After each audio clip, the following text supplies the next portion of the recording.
வணக்கம் வன்னியர் உறவுகளே. இது ஒரு சத்திரிய குல வன்னியர்கள் சமூக விழிப்புணர்வு காணொளி. DM படையாச்சி வழங்கும் அரசியல் வழிகாட்டி. தமிழ்நாட்டில் அதிக மக்கள் தொகை கொண்ட சட்டசபை தொகுதி எது மற்றும் குறைந்த மக்கள் தொகை கொண்ட சட்டசபை தொகுதி எது என்ற விவரங்களை பார்க்கலாம். தமிழ்நாட்டில் 234 சட்டசபை தொகுதிகள் உள்ளன. தமிழ்நாட்டில் முதல் சட்டமன்ற தேர்தல் 27 மார்ச் 1952 நடந்தது. 16வது சட்டசபை தேர்தல் 2021 நடந்தது.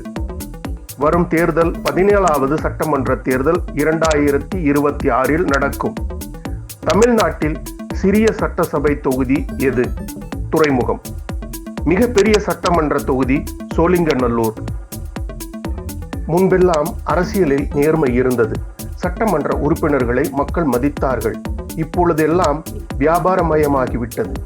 ஊடகங்கள் உமிழ் நீரில் மிதக்கிறது. பிணமாமிசம் உண்ணும் உத்தமர்களாக உள்ளார்கள்.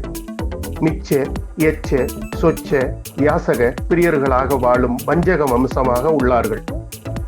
பெரிய தொகுதி அதிக வாக்குகள் வித்தியாசத்தில் வெற்றி பெற்ற சட்டமன்ற உறுப்பினர்களுக்கு அமைச்சர் பதவி நன்மதிப்பு இருக்கும். ஆனால் இன்று அப்படி இருக்கிறதா? பல வருடம் உழைத்து பொருள் செலவு செய்து சட்டமன்ற நாடாளுமன்ற தேர்தலில் வெற்றி பெற்றவர்கள் மேஜை தட்டுவது பேசுவதை தடுக்கும் வேலை. ஓசியில் வந்தவர்கள் ராஜ்யசபா உறுப்பினர்கள் பெரிய அமைச்சர் பதவி மக்களை சுரண்டும் அமைச்சர்கள். கடந்த 2021 நடந்த 16வது சட்டமன்ற தேர்தலில் குறைவான வாக்குப்பதிவான மாவட்டம் சென்னை 59.6%. அதிக வாக்குகள் பதிவான மாவட்டம் கரூர் 83.92%. மிக குறைவான வாக்காளர்கள் கொண்ட சட்டமன்ற தொகுதி 18 துறைமுகம். மொத்த வாக்காளர்கள் 1,68,538. ஆண்கள் 88,098. பெண்கள் 80,440. கடந்த தேர்தலில் பதிவான வாக்குகள் 1,738 வாக்குகள், அதாவது 59.8%. அதில் திமுக வேட்பாளர் PK சேகர்பாபு பெற்ற வாக்குகள் 59,317, 58.9%. பிஜேபி பெற்ற வாக்குகள் 32,043, 31.8%. வாக்குகள் வித்தியாசம் 27,274 ஓட்டுகள். PK சேகர்பாபு அவர்கள் அறநிலையத்துறை அமைச்சர். மிக பெரிய மற்றும் அதிக வாக்குகள் கொண்ட சட்டமன்ற தொகுதி செங்கல்பட்டு மாவட்டத்தில் உள்ள 27 சோழிங்கநல்லூர். மொத்த வாக்குகள் 6,98,820 வாக்குகள். பதிவான வாக்குகள் 3,88,355 வாக்குகள், அதாவது 55.57%. அதில் திமுக பெற்ற வாக்குகள் 1,71,558 வாக்குகள், 44.18%.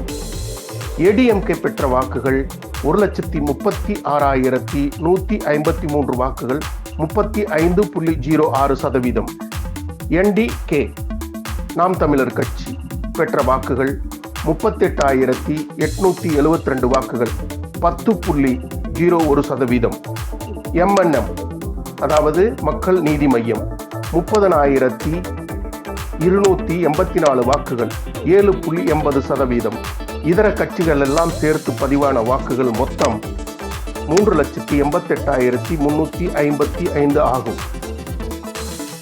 நண்பர்களே, இன்று சமூக நீதி பற்றி பேசினால் குற்றம், சமூக சேவை செய்தால் குற்றவாளி, சத்தியத்தின் வழியில் போனால் வாழத் தெரியாதவன்.